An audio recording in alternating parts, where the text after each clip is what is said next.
Feeling like a shark in a shrimp tank. Big fish, small pond in the shrimp tank. Welcome to the Shrimp Tank Charleston Show. I'm your host, Eric Elkins. The Shrimp Tank Charleston is a nationally syndicated podcast that can be heard and watched on YouTube, Google, Apple, and Spotify. You can also tune in and subscribe to our shows on our website. Go to www.doublellc.com. Spell that out, DOUBLEELLC.com for past shows and great information. And we've been having some really, really good shows recently, and I'm excited about what we have today because this is a super cool individual as well as a very extraordinary company that I have grown fond of, and I wanted to have Paul in to talk about the Chief Outsiders. But let me just give you a quick little bio of our guest today, Paul Sparrow. He's the managing partner at Chief Outsiders, which you're going to hear all about what this company can do and has been doing. It's an Inc. 5000 company. It's just blowing up. But going back to Paul, you ran sales organizations at Johnson & Johnson, WebMD, Benefitfocus. You've worked for Fortune 50 companies throughout your life and career, and you've been recognized as a Chief Marketing Officer of the Year. There's just so many things that, Paul, you've accomplished. I don't have time to go through all this, but it's very impressive. So congratulations, number one. Number two, thank you for being on the show. I really appreciate it. And without further ado, ladies and gentlemen, Paul Sparrow is in the Double E Studios today, talking about how to grow your company, how to get through all this kind of crazy stuff that we as entrepreneurs and leaders all around have to deal with. So thanks for coming on the show. That's my pleasure, Eric. Thanks for having me. So let's get a little bit of background info, a little history. I know you grew up in the beautiful city of Macon, Georgia. And I know Macon because that's a big town. My parents are from Tifton. Oh, yeah. And Alma. My dad was from Alma. My mom's from Tifton. So Macon was kind of the big-time city. It was that and Albany. Albany, if you say it properly. Oh, it's Albany. Albany. Okay, I did not know that. Yeah. So tell me a little bit about that early childhood life. What was that like? Sure. I was actually born in Mobile, Alabama, and we lived there till I was 10. My mom grew up in Alabama. My dad was from Macon, Georgia. So we moved to Macon when I was 10 years old, and Macon became my hometown. I have two older brothers and a younger sister. Both of my older brothers are Alabama fans. They were very happy Saturday night. I grew up a Georgia fan. I was unhappy Saturday night. But Macon is it's funny that you talk about Macon like it's a big city, because when I talk about Macon, and I'll say, you've probably been through Macon. You probably stopped on your way from Atlanta to Florida and got gas and kept going. No, for me, it actually was a big town. I don't know what's bigger. Is Tifton bigger now? Or Macon? What's bigger? I think Macon's probably bigger. I'm not sure. Macon hasn't grown a lot in the last 20 or 30 years. It's about the same size it always was. Yeah, I totally know Macon. And I had an aunt and uncle who used to live in Baxley. Oh, yeah. I mean, I know all these, and then you had Fitzgerald, and you had all these little towns in between. So, so did you grow up to give folks kind of a little vision, even though you can watch this episode on YouTube, with money, no money, middle class, upper class? What did that look like? Middle class. We lived in North Macon, which we all thought was the desirable part of Macon, but we were middle class. My dad was a real estate broker. Typically, it was him, and once in a while, he'd have one or two salespeople working for him. He did property management and, sold some real estate, but my mom was a typical mom of the 50s and 60s. She stayed home and was a home taker, home keeper, I guess. They used to call that housewife, but now that's politically incorrect. But that's the way she would have referred to herself. But yeah, I mean, we definitely were not a family of means. We didn't starve to death. I mean, Daddy took care of the family, but when I turned 16, I didn't get a car. My friends, a lot of my friends got cars.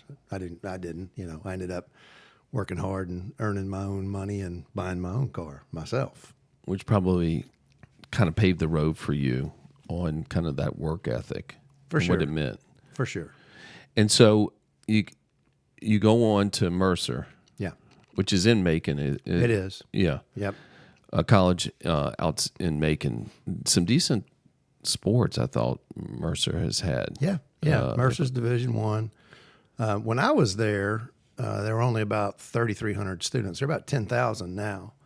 They didn't have football when I was there. Now they have football. You know, Mercer goes and plays Alabama and, you know, schools of that type and gets paid $1.5 million to get their brains beat in. That's what they do now. Hey, I'll take it. Yeah, all day. You know, all day. It's like fighting Mike Tyson and getting paid for it. Yeah, you'd do that. You might do that for $1.5 million. Were you a good student? Were you academically very good? I wouldn't describe myself as a good student, but I also wouldn't describe myself as a bad student. Hey man, it's all about succeeding. I've never failed a class in my life in anything. Did I make a few D's? Yeah. Did I make some A's? Absolutely. But you know, I wasn't wearing the fancy tassels when I graduated. It was just good to graduate, and that was fine by me. And so when you get out of school, what's the direction that you wanted to go into, and was that the same direction you ended up taking? Yeah, great question. Really great question. And I did not take what I wanted to do. What I wanted to do was be a writer. And so when I graduated from Mercer, I majored in English and I minored in art history. And my plan was to go to the University of Georgia, great journalism school. And I was a governor's intern. When I graduated, I became a governor's intern. And most governor's interns in the state of Georgia get sent to Atlanta. Guess where they sent me? Athens. I was the public relations and promotions intern for the Georgia State Parks. And they sent me to Athens. So I had about 3 or 4 months, which carried a stipend after I'd graduated. And they loved me. They got additional money and asked me to stay for a couple of more months. So I was probably in Athens about 6 months. And I went to school and talked to all the professors, and I realized, man, I'm going to get in debt because I already had debt from Mercer. My dad paid for some of my education, but I took out loans for quite a bit of my education. And I just went, man, I'd rather get ahead than get behind. So I made the decision not to go to Georgia. I got accepted, but I made the decision not to. And I went back home, and I worked for my dad for a very short time. My dad said, I've got a business, and it's all established, and, you're the only one with the sense to take it on. Your brothers and your sister wouldn't fit. Please try the business. So I said, all right, I'll give it a year. I loved my dad, but we didn't work well together. Yeah, it's hard. It's tough, and I didn't like real estate either, Eric. It just wasn't my bag, and I ended up getting recruited by my alma mater, by Mercer, to be a college recruiter, and I did that for 3.5 years. Frankly, probably the best job I've ever had. Paid the least. They hired me for the whopping sum of $12,000 a year, and I thought that was pretty good. And I traveled a lot. Talked to parents and kids and high school counselors about going to Mercer, and I was the walking, talking billboard. I had been to Mercer, so I knew all about it. It was a great job, a lot of fun. But that moved me from, I'm going to write the next great American novel, to, hey, my dad's been telling me all my life that I'm a born salesman. I'm pretty good at promotions and sales. And after 3.5 years of Mercer, I ended up landing a job with Johnson & Johnson and became a pharmaceutical sales representative. How long were you with those guys? 10 years. 10 years. I started, as a carry-in the bag. They moved me to Valdosta. I'm sure you're familiar with Valdosta. That's a rivalry with Tifton. Yeah. So I was in Valdosta for a year, and my territory went from the Alabama state line to the ocean. Now, most people don't know this, but you do. Georgia is the largest landmass state east of the Mississippi. It's larger than New York, and it's larger than Florida. True I fact. don't know that. It's true. Look it up. In the base of Georgia, it like shifts out. So from side to side, it's a 5.5 hour drive, 6 hours from north to south, and it's about 5.5 from east to west. And I lived right in the middle in Valdosta. So I had to drive these little bitty towns. You had to learn how to plan really well. You had to get there, do your thing. God, that's got to be the worst. We used to drive from Columbia, South Carolina to Tifton. It was 7 hours. And it took so long because you had to go through all these little towns. It wasn't like there was the 95 or whatever riding right to the so you have to go through one small town to go, and you hit at red lights. Yeah. Yeah, you didn't have Waze. You didn't. I mean, you just. You had a map. You had an atlas, and and guys, Paul is about 87 years old. For those of you who don't know this, no, I'm joking. He's probably only like 36. He just carries a little there silver. You go. Keep it going. So so you're doing this traveling. Are you enjoying what you're doing? For sure. Yeah. I mean, married, not married yet. I got married about 6 months after I started with J&J. So we got married. She moved down to Valdosta. We were there for maybe another 6 months, and I got a phone call from my boss, and he said, they want to move you to Jacksonville. They think I won Region Rookie of the Year, Southeast Region Rookie of the Year, which was a big deal. And he said, they want to develop you, and you need a metro territory. So we're going to take all that stuff on the west side of the state. We're going to take some of the, like Brunswick, they took away from me, which I really enjoyed going to Brunswick, St. Simon's. I had a lot of friends there. And I moved to Jacksonville, but I got, I had more OBGYNs in one building than I had in my entire territory when I lived in Valdosta. Really? Yeah. We were women's health care. So we sold birth control pills and vaginal therapeutics.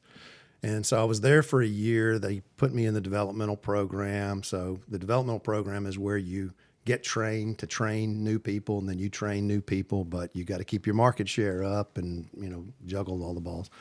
And a year later, I got a phone call, and it was our region manager. And he said, you want to be a district manager? And I said, yes, sir. And he goes, we want you in Charlotte. And I was like, thank you. Because a friend of mine had gotten promoted about 2 weeks earlier, and they sent him to Portland, Oregon.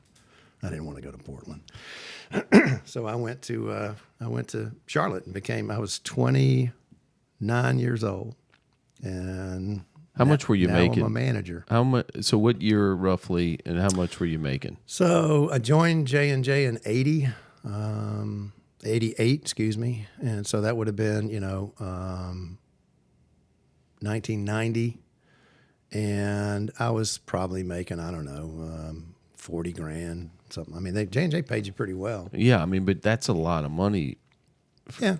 When you're in your 20s and you don't have kids and all that kind of stuff. Right. No, it was good money and, good benefit, really good benefit. Back then, holy mackerel, the healthcare.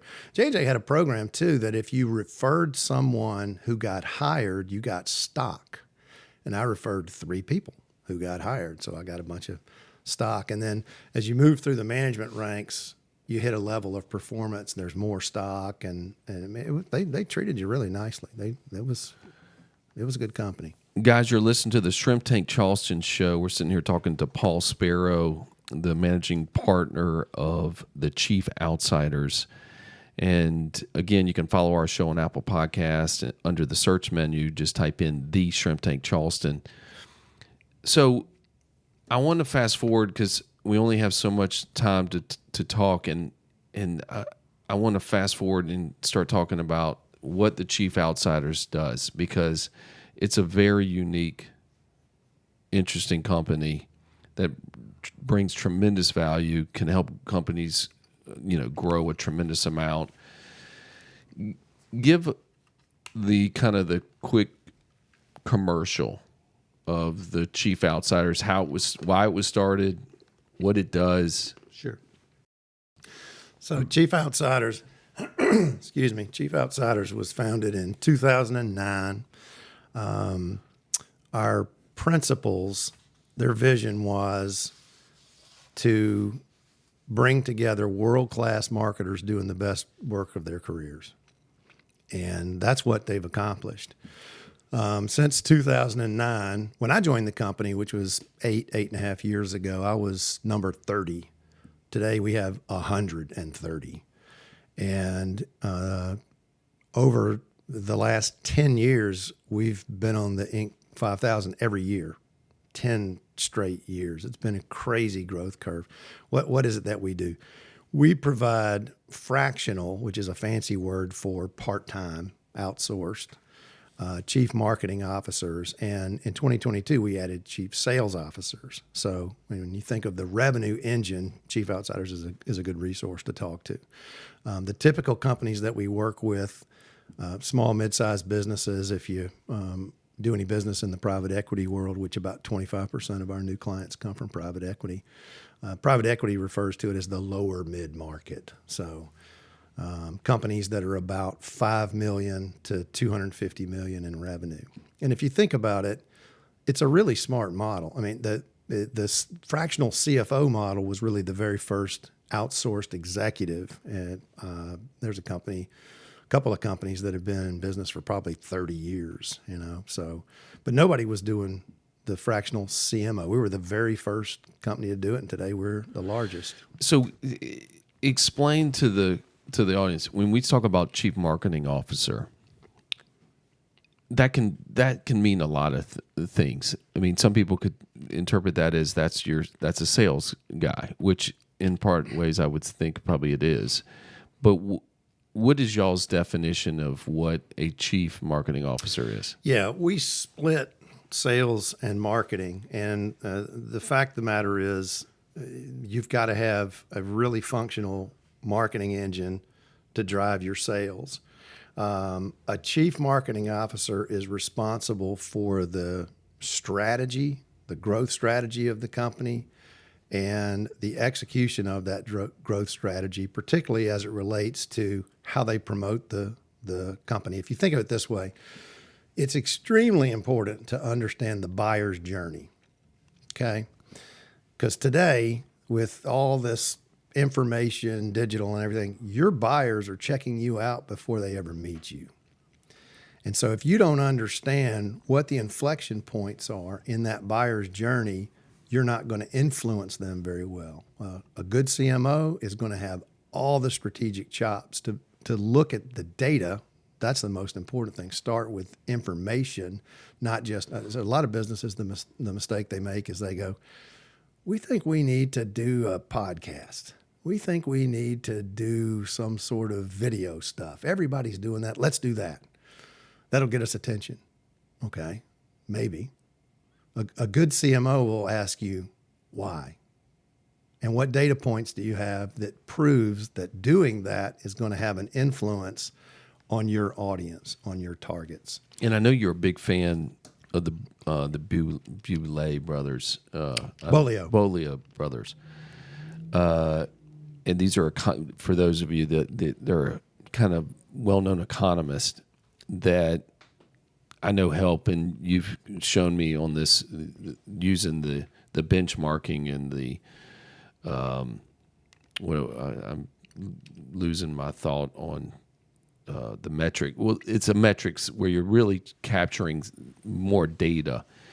If you had to say, if you went to 10 companies random that are 10 million in revenue, let's just say, how many of them do you think really are looking ahead and using some type of system to know if they're about to go into a drought or recession or whatever? Very, very few.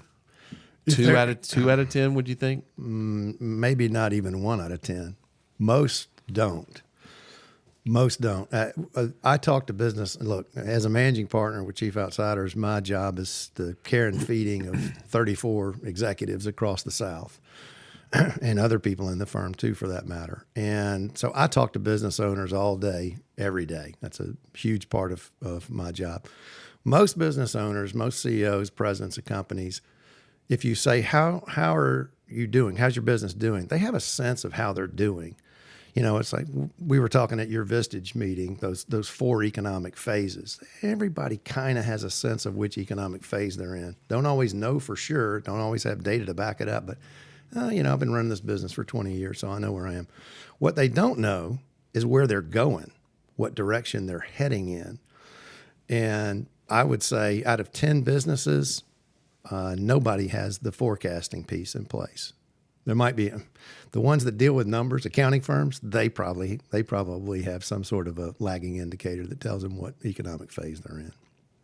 Which is sad too, because it's such an obvious thing that you should, that would be like the Georgia Bulldogs knowing that they're going to play Alabama in a week or 2 weeks and not really forecasting what potential the plays are going to be thrown at them. Right. Yeah. Yeah. Which they would never do. No, I agree. But it's the way things go. I mean, look, businesses are entrepreneurial. So somebody starts a business because they've got a passion in their heart about a product or a service or, who they're serving or what have you. And how do they get to the point of success? Man, they do everything they can. Head bottle washer, bathroom scrubber, sales guy, you name it. They do everything that they can. Then there comes this point where you have proof of concept, you're profitable, you're growing, and then you have to cross the chasm. And that's the hardest part. And most business owners that are entrepreneurs are really not well equipped to cross that chasm. That's why we have a business, because business owners who need help building the right strategy, the right growth strategy, with a good marketing and sales engine driving that forward.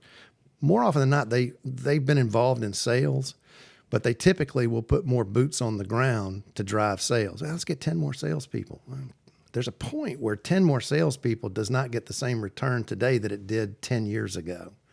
And so you have to have the right strategic focus and the right strategic growth. Which is where the Chief Outsiders comes in and helps you build that. Yeah.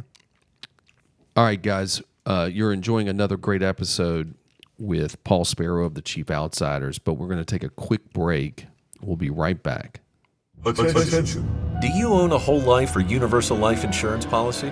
Were you told to expect a big tax-free nest egg at retirement, or that dividends will pay for the policy instead of you? Agents frequently sell products like this that are profitable for them, but not for you. Let EE audit your policy at no cost. Call now to find out how EE Insurance and Financial Solutions can help you. 843-936-6352. EELLC.com. Securities offered through Fortune Financial Services, Inc., member FINRA SIPC. Elkins Financial EE LLC and Fortune Financial Services, Inc. are separate entities. Welcome back, guys, to the Shrimp Tank Charleston Show. I'm your host, Eric Elkins, as well as founder of EE Insurance and Financial Solutions. I use the Shrimp Tank Charleston platform to continue elevating my life as well as our clients' lives. If you want to reach out to me or be a potential guest on the show, please go to our website, www.doublellc.com, 2 E's in the middle, and go to the Contact Us page and reach out and see if you could be the next Paul Sparrow from Chief Outsiders. All right, so Paul, we were talking about how companies could leverage and build a strategy and work with a company like Chief Outsiders.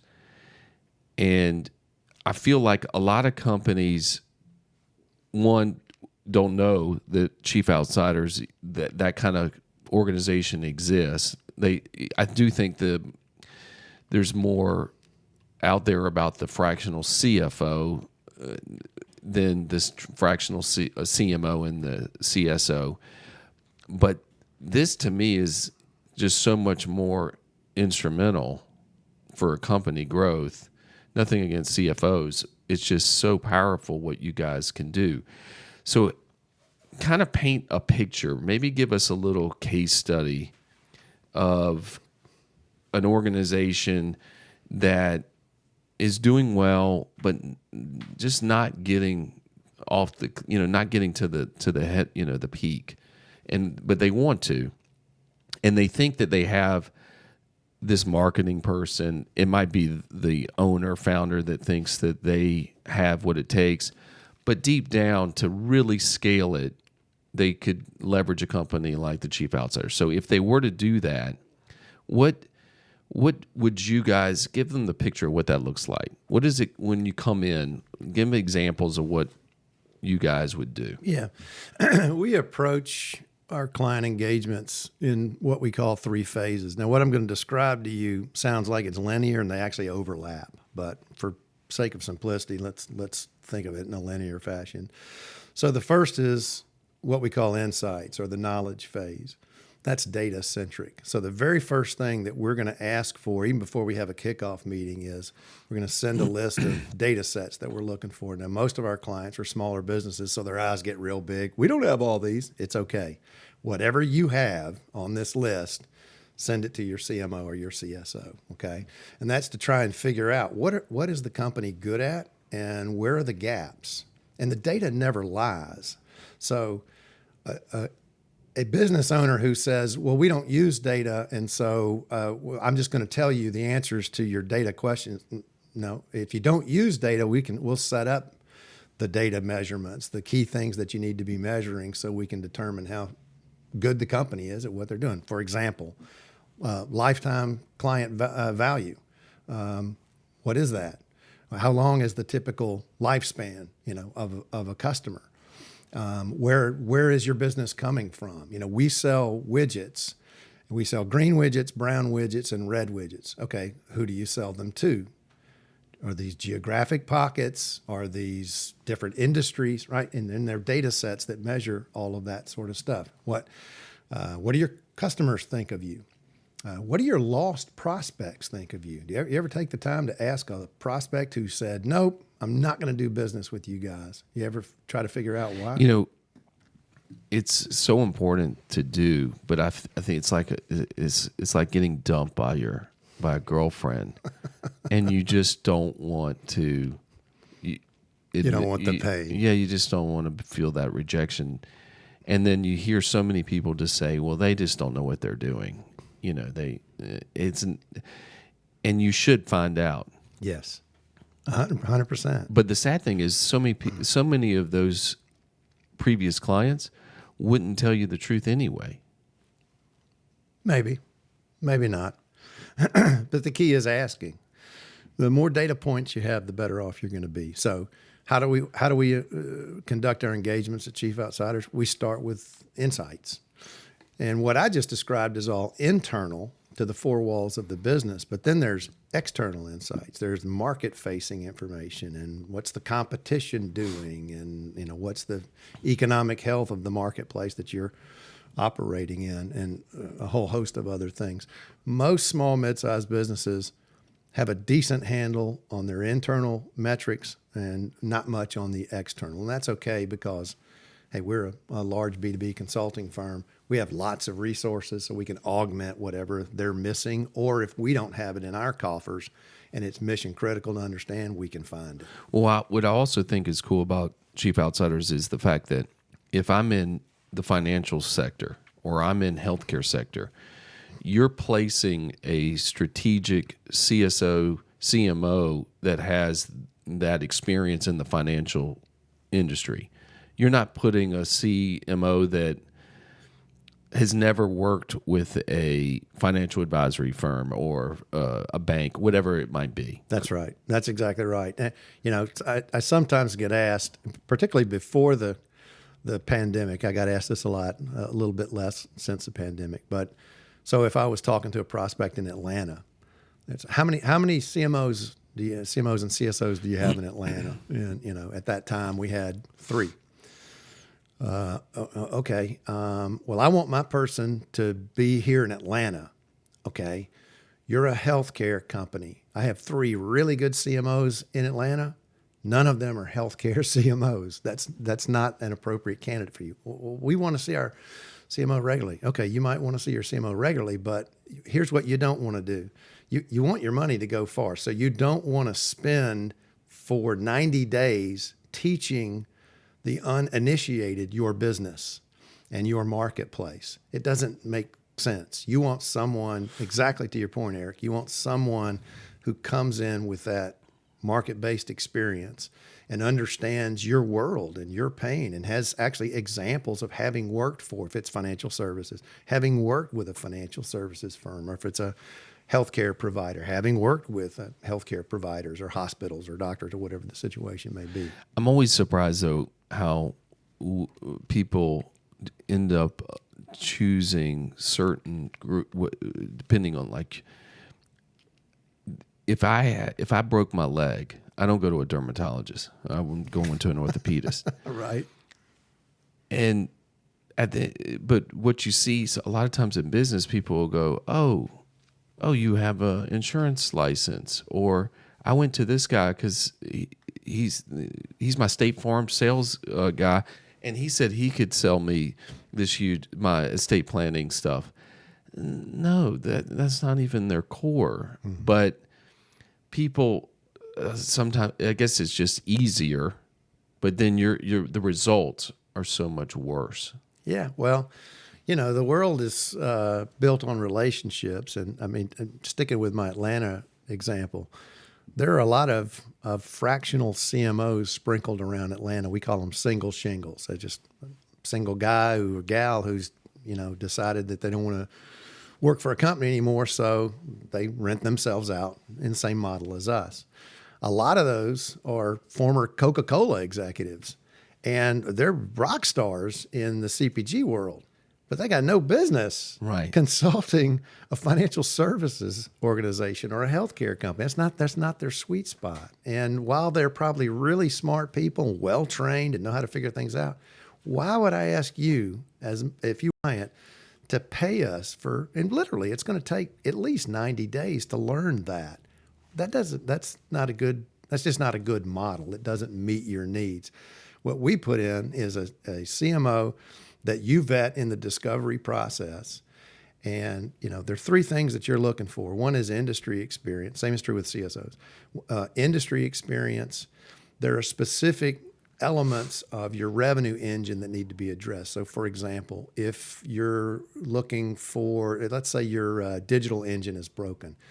Well, you don't want a content and a branding expert. You want someone with digital expertise. So now it's financial services and digital. And then the third thing is the cultural fit. And that you figure out in the discovery process. I mean, there's a certain kind of culture at your business. There's a certain kind of culture at my business. And there's the we connect and we don't connect, and you want all three of those boxes to get checked. Because you're giving me multiple candidates. Well, you're kind of narrowing it down, but then you're giving me the option to pick from these three CMOs, and then that helps me or whoever go, okay, I feel like in my gut this one, they all have the experience, but this one's going to be a better fit for us.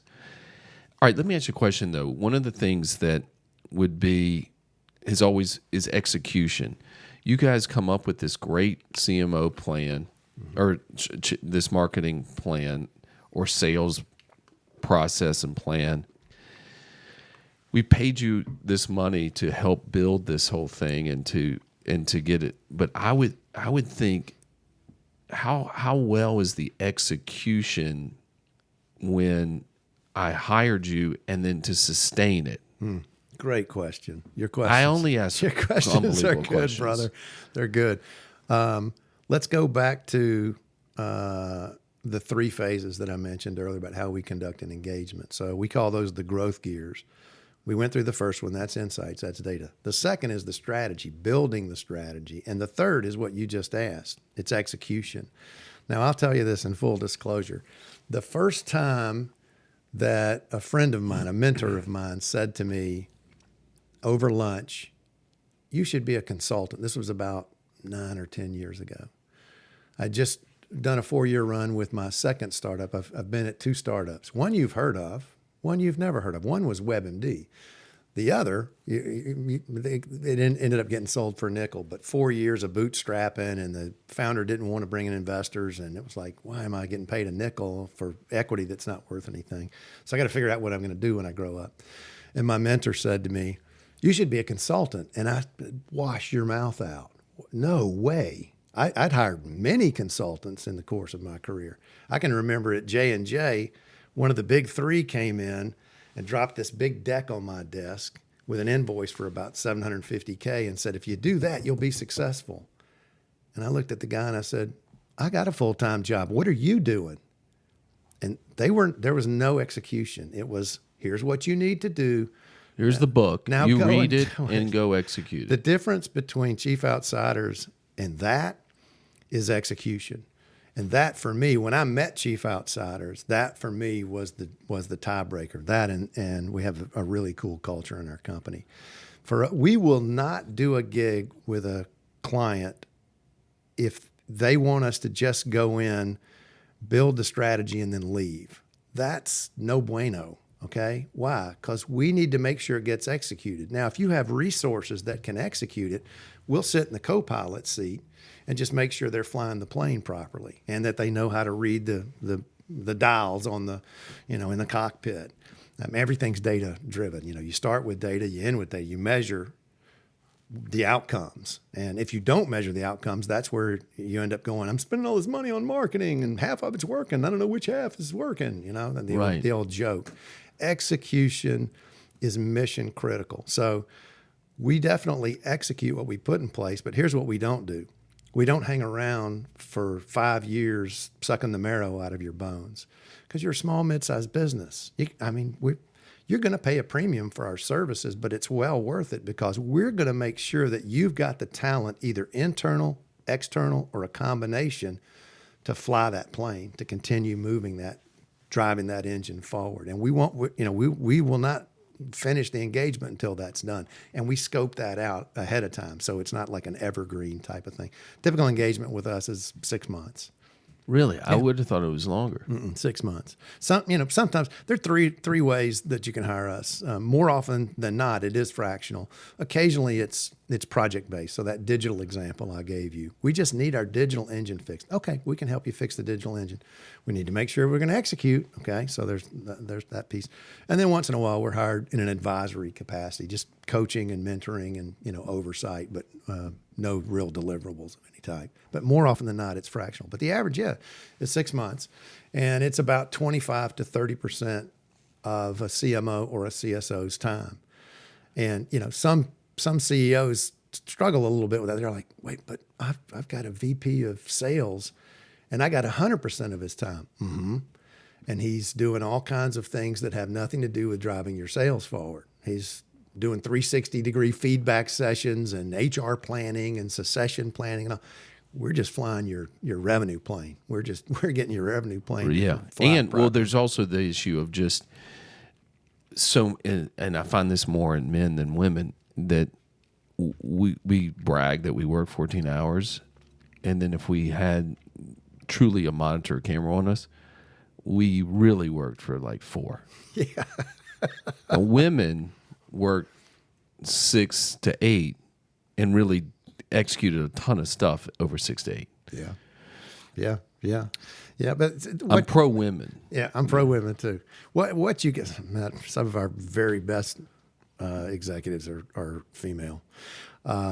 What you get with us, you're getting a world-class sales and or marketing executive. I mean, you can't even get an audience with us if you're interested in joining Chief Outsiders if you have not been head of sales or marketing at 2 or more large companies. And we like diversity. Like my background, you kind of ran through it. Fortune 50, emerging growth, turnaround, startups. I've also invested in, owned, and run my own business. Pretty diverse background. So we're operational executives, and we're the type of people that are in Chief Outsiders. A small, mid-sized business is not going to hire that person. They can't afford to hire them as their head of marketing or their head of sales. But you can rent them for a short period of time and get that plane moving in the right direction, and then teach people how to fly it, and then parachute out, and the plane will fly. Well, I know how obviously the company has the right formula, because one, you wouldn't continually be on the Inc. 5000 and have this double-digit growth that you obviously have had since 2009. So Guys, you're listening to the Shrimp Tank Charleston. We're going to take our last break. We'll be right back. We're going to ask Paul some subscriber questions that we got and kind of what the future looks like with Chief Outsiders in the future, but also Paul's future. We'll be right back. If you're like most successful business executives, you would probably rather stick your arm in a bucket of snakes than formulate a strategy for your insurance and financial needs. Who even understands estate planning, 401k plans, or key men insurance? We do. We are Double E, your virtual Chief Insurance and Financial Officer. Let us free you up to do more of what you do best and less of what we do better. Call 843-936-6352. EELLC.com. Securities offered through Fortune Financial Services, Inc., member FINRA SIPC. Elkins Financial EE LLC and Fortune Financial Services, Inc. are separate entities. Guys, we're back. Shrimp Tank Charleston, sitting here talking to Paul Sparrow of Chief Outsiders Group, which is a CMO, CSO company that you can take advantage of instead of trying to hire one of these gurus to come run and build your sales force or your marketing plan. You hire Chief Outsiders, and next thing you know, you'll be on the Inc. 5000, or hell, you could be on the Fortune 500 for potentially. You have any Fortune 500 companies as clients? We really don't work with that many enterprise. There's some exceptions, but most of our clients fall between about $5 million and $250 million in revenue. And is there a situation if a company was, let's just say, not doing well, they weren't producing the numbers, maybe they're even at losses, but they want to try to take and do something so that they don't keep having this trend. Is that the perfect time to really bring you in? Yeah. I often say when a company is growing well, things are good, and that's not the time to hire Chief Outsiders. I mean, you've got to have some pain. You got to be motivated to want to do something about the pain, and you got to want to invest to do something about that pain. That's a good time to have a conversation with us. I'll readily say, Eric, we are not the perfect fit for everybody out there. So we're not always the right solution, but it's my job to figure that out quickly and let them know if we are or if we aren't. But it really comes down to pain. And most often it's either growth pain or there's just some dysfunction in the revenue engine that needs to be diagnosed and fixed. And that's what we do. Or do you have stats that base off of people that have hired you, on average, their company revenue was, 10% higher within 12 months, 24 months. Do you have any of those kind of stats? Yeah, I don't have anything to pull out of my hip pocket, but we've got a lot of case studies. Matter of fact, I can get our website and see tons of them. Great website, by the way. Thank you. Well, we're supposed to be marketers, so it better be great. But thank you. But anyway, we have a lot of case studies that with CEOs and executives. Basically saying, hey, here was the situation. We work with Chief Outsiders. Here's the outcome. I mean, we really do make a difference in our clients' lives. The whole reason to hire us is because you want to grow your business. You want to accelerate your growth. And you need to prepare, again, to cross that chasm. You need to build the infrastructure to scale. And that's what we do. Are you getting into the discussion of acquisition? Sure, absolutely. Okay. Yeah, absolutely. So it's not just organic. It could be. It's a mix. Yeah. One of the first questions I ask a CEO when we have just an intro call is their prospective client. I will say, "What's your vision for the company?" I won't box them in. I won't say, "What's your 3-year plan? What's your 10-year plan?" Because everybody doesn't think in 3-year, 10-year. What's your vision for the company? And you get all kinds of answers. We want to double, we want to do this, we want to do that. Okay, what's your plan to exit? And sometimes it's, we don't want to exit. I want Junior to run the business. Or other times it's, we want to get to the point where we're attractive to private equity. Okay, that's important to know. Now, we know private equity. Like I said, about a quarter of our new clients come in through the private equity channel. So we have relationships with a number of PE firms across the country and a good reputation too.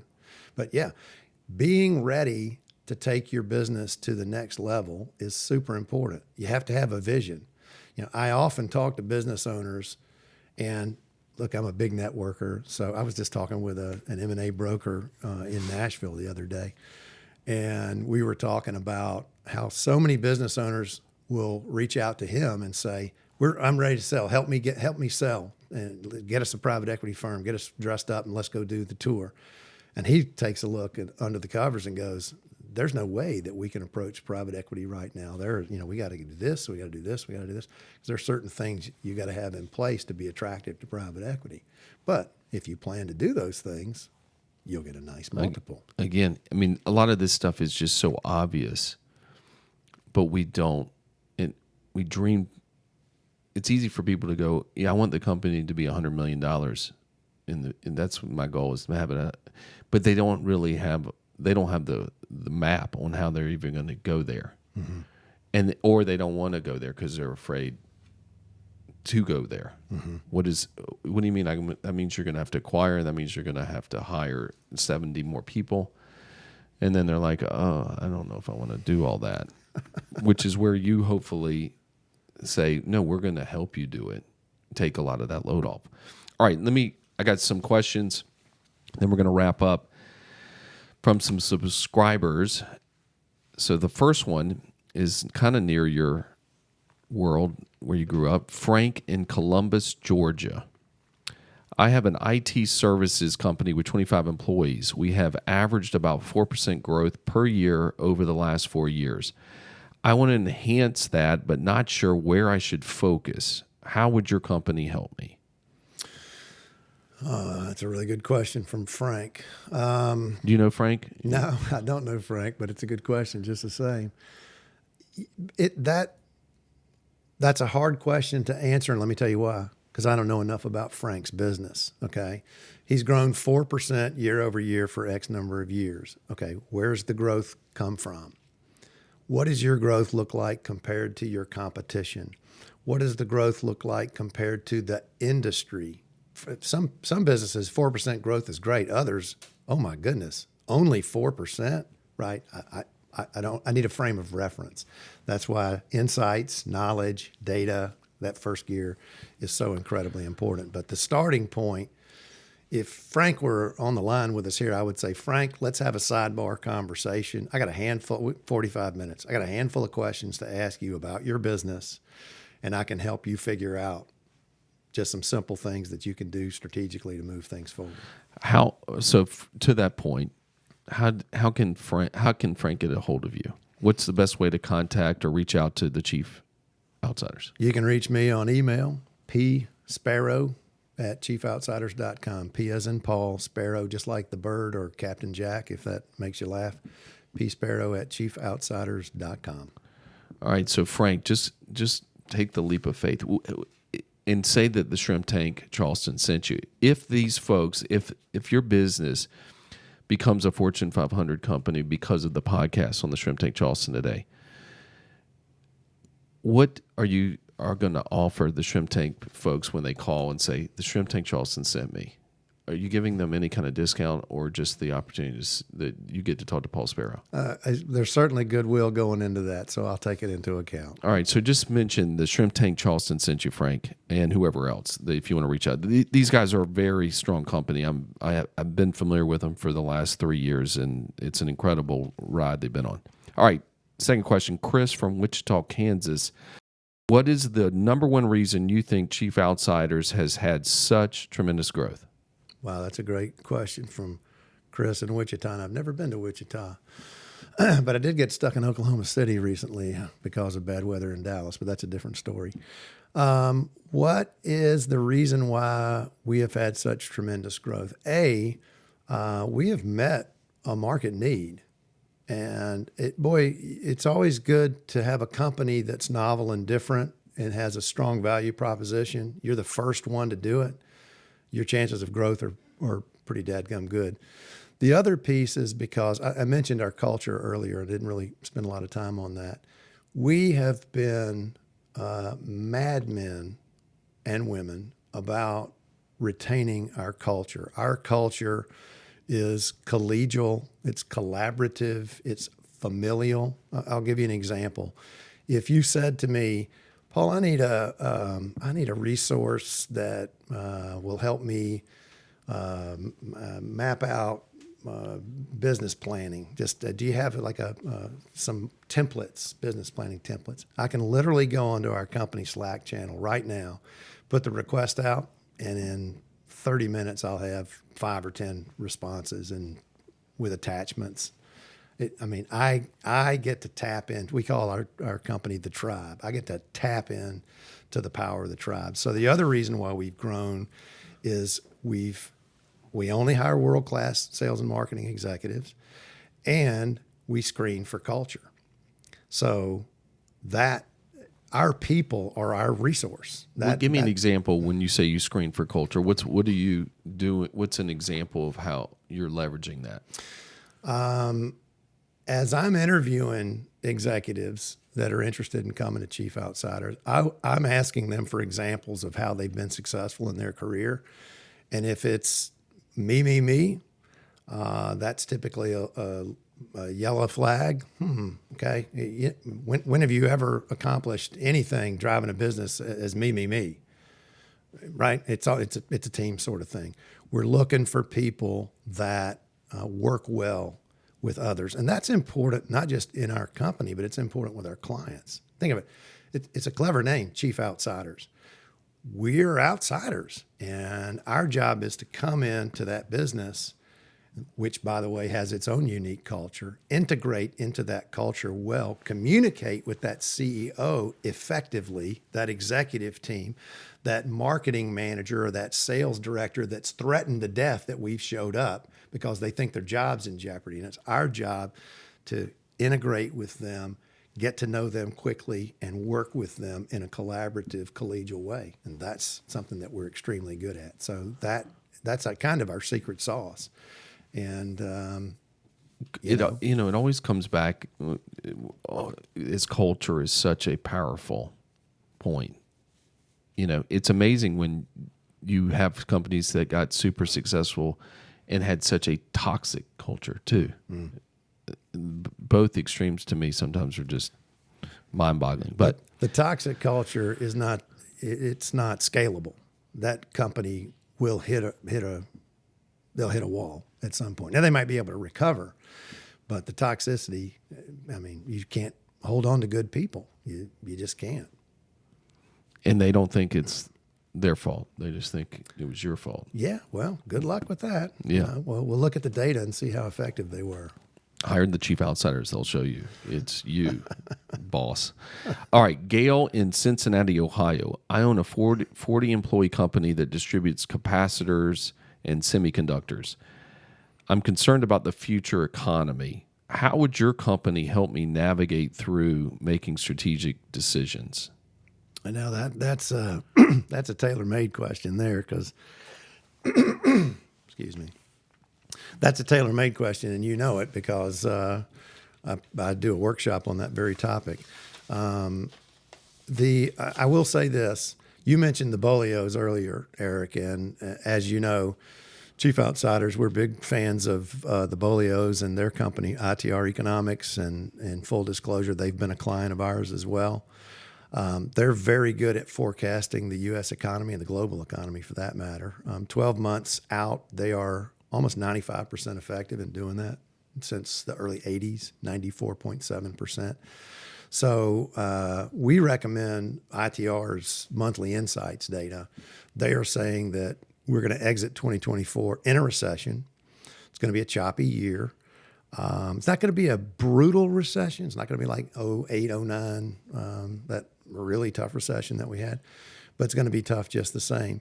So how do you navigate through that? You need to understand what's coming external to your business, but let's go back to that question you asked me earlier. You also need to understand how economically sound is our business? Where are we in the growth curve, and what direction are we going in? And when you couple those two pieces of information together, you can build a really good strategic plan. An example of that would be if your business is in a growth mode and the markets that you compete in are in a recession, there you have some real opportunities for some aggressive strategies to take advantage of that recession and to take advantage of that growth. Whereas if that was flipped, if your business was in a recession and the market was in a growth mode, well, you can't be as aggressive. You just can't. You have to be more conservative. But if you know that, knowledge is power. So if you have that information, you can build the right growth strategy, and that's what we help our clients do.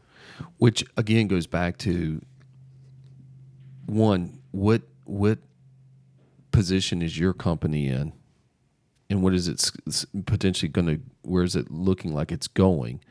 But then if you are selling semiconductors, if you're not keeping track of here's where the trends showing for the semiconductor business or the capacitor business is forecasting to be, if you don't know that, it's just, again, it's such important data to be aware of.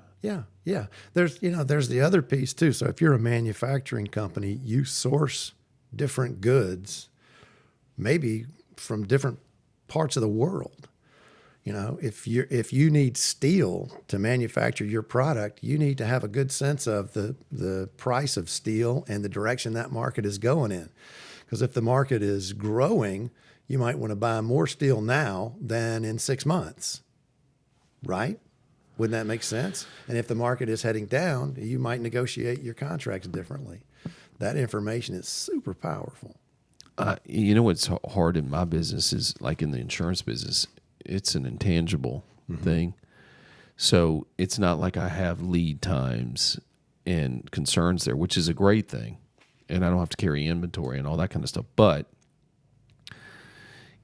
it's also difficult, not that I'm not trying to say I can't get data, but it's also hard to know, is that insurance solution that you're selling, is that going away, or is it going to slow down?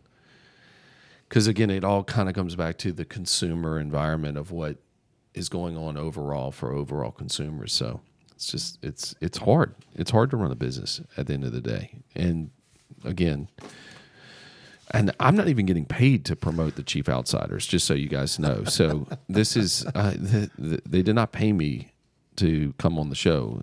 I should have charged you. I mean, because I am giving you guys some great endorsements, but you deserve it. You really do. It's a great company. Paul's a great guy, very knowledgeable guy, easy guy to talk to too. So if you have interest, again, reach out to Paul. If you want to talk to Paul and get more insight about the company, you can reach out to him via email. That's Sparrow, sorry, SPARROW at chiefoutsiders.com. Correct? Correct. All right.